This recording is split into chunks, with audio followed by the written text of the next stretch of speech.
hallelujah, hallelujah, hallelujah, hallelujah, hallelujah, hallelujah, hallelujah, hallelujah, hallelujah, hallelujah, hallelujah, hallelujah, hallelujah, hallelujah, hallelujah. Though our Lord Jesus Christ was rich, he became poor, so that by his poverty you might become rich. Hallelujah, hallelujah, hallelujah, hallelujah, hallelujah, hallelujah, hallelujah, hallelujah. The Lord be with you. A reading from the Holy Gospel according to Luke. Jesus said to his disciples, "A rich man had a steward who was reported to him for squandering his property. He summoned him and said, 'What is this I hear about you? Prepare a full account of your stewardship, because you can no longer be my steward.' The steward said to himself, 'What shall I do now that my master is taking the position of steward away from me? I am not strong enough to dig, and I am ashamed to beg. I know what I shall do, so that when I am removed from the stewardship, they may welcome me into their homes.' He called in the master's debtors one by one. To the first he said, 'How much do you owe my master?' He replied, 100 measures of olive oil.' He said to him, 'Here is your promissory note.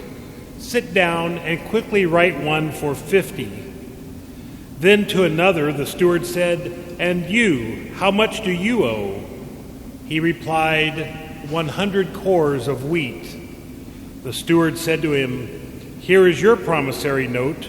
Write one for 80. And the master commended that dishonest steward for acting prudently. For the children of this world are more prudent in dealing with their own generation than are the children of light. I tell you, make friends for yourselves with dishonest wealth, so that when it fails, you will be welcomed into eternal dwellings. The person who is trustworthy in very small matters is also trustworthy in great ones. And the person who is dishonest in very small matters is also dishonest in great ones. If, therefore, you are not trustworthy with dishonest wealth, who will trust you with true wealth? If you are not trustworthy with what belongs to another, who will give to you what is yours? No servant can serve two masters. He will either hate one and love the other, or be devoted to one and despise the other. You cannot serve both God and mammon." The Gospel of the Lord. Praise to you, Lord Jesus Christ.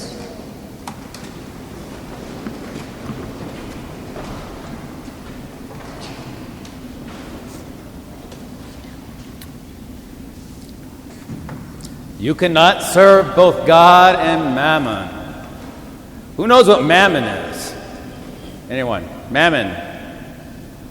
What's that? Money. Money. Yes, mammon was a Near Eastern pagan god of prosperity. Kind of think of it, you ever go to those Chinese restaurants and they have a big kind of Buddha-looking thing and everyone rubs its tummy? Or the little kitty cats that go like this? Those are all prosperity gods. People hoping that they're going to do well in life and make lots of money and be prosperous. And we all probably want that, right? We all want to be prosperous. I know my youngest brother moved out here to Los Angeles a couple years ago, chasing the dream to be in the movie industry. He does lighting. He's not an actor. But he always talks about how he's always struggling to make ends meet here in California. It's very expensive here. But he's hoping and praying for prosperity, working real hard. And we all want that. It's kind of the American dream, right? And I want to tell you a little story about a friend of mine that I knew. I'm originally from Nebraska. I knew back in Nebraska. And he came from kind of a working class kind of family. You know, they weren't destitute, but they were always right on the edge. You know, every month mom and dad were working real hard to make ends meet. And, you know, and he probably didn't get all the designer clothes or the new Nike tennis shoes that he wanted. And that weighed on him all of his life. He was always, and you know, all through high school, he was always very concerned about those kinds of things. And when he graduated from high school, he said, I am never going to be poor.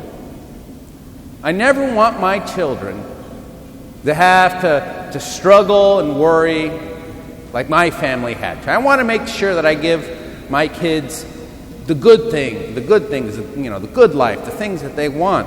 And I think that's a good thing to want to be able to provide well for your family.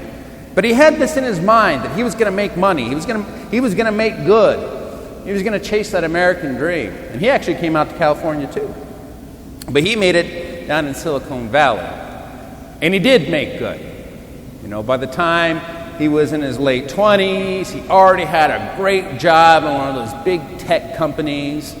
By the time he was in his 30s, you know, he was moving towards being a VP, and he was making like hundreds of thousands of dollars a year, and he's flying to all these exotic places with these big, high-powered meetings, and man, he made good, you know. And he did take care of, you know, his family, you know. He had a great big house, you know, 3 new cars in the garage. He made sure that his parents were taken care of, make sure that they were taken care of as they were getting older. And he was making money. You know, he was, you know, when he rubbed that fat Buddha-looking dude at the Chinese restaurant, it came through. But something else happened. Something else happened in his life that he did not foresee. His daughter's first day of high school. He was in Paris. His little baby boy's first day of preschool. I think he said he was in Qatar or Abu Dhabi. His parents' 40th wedding anniversary. Wasn't there. All the things that he had wanted, he had all those things. But the reason he wanted all those things, he missed out on. He wanted to provide for his family. He wanted to make sure that they never suffered or ever had any want. But what he figured out real quick is that he was really impoverished. Impoverished because the most important things in his life, he was missing out on. And even more than that, he got himself into a situation where he was trapped. Because guess what? All of you guys know, when you have 3 brand new cars sitting in your garage, those don't come for free. You know, and those bills come every month. The big house, also that mortgage, doesn't come for free. And he found himself, not only was he away from his family, not only was he missing those important moments in life that you never get back, he found himself literally a slave to all that material wealth, because he couldn't break free from it. He could not break free from it. He had to make that mortgage payment. He had to make those car payments. And he found himself thinking, what have I done? I have all these things, but I'm miserable. Literally a slave to mammon. And he didn't think he was going to end up being a slave to a first century Near Eastern pagan god. But that's exactly what had happened. He was trying to do the right thing, but unfortunately, his priorities weren't quite right. Because, as the Lord says, it's not material things that make you happy, but it is the love of God. It is the people that are sitting next to you right now. Your wives, your husbands, your children, your grandchildren. These are your real treasures. These are the things that really make us happy, give us meaning in our lives. Now, my friend is working real hard, just like that good and prudent steward, to try to unravel this, to start letting go of maybe I don't need 3 brand new cars, maybe I only need 1. He's starting to let go so that he can be there. So that he can be there for maybe his little boy's first day of high school and his daughter's first day of college. That he will be there for his parents' 50th anniversary. Because he figured out real quick that, what's that old saying? That the things you own you. So my brothers and sisters, the message that Jesus is telling us is something that we really got to think about. We got to be careful about, because it doesn't happen overnight. It doesn't happen overnight. You don't go from a fellow that just wants to do good for his family and provide for his children. You don't make that. You make that decision, not the decision to miss everything. So be good. Be prudent. Remember what's important. Money problems are always going to be around us. They're never going to go away. Now, my friend who's making all this money, he still has money problems. They're just more zeros behind those money problems. Remember what's important. Love of God, love of family, love of neighbor. That's what gives our lives joy and happiness and meaning. Everything else comes and goes. So love God. Love your family. Love your children. Love your wives, your husbands. Put that before everything else. Because that's where we find our joy and our meaning in life.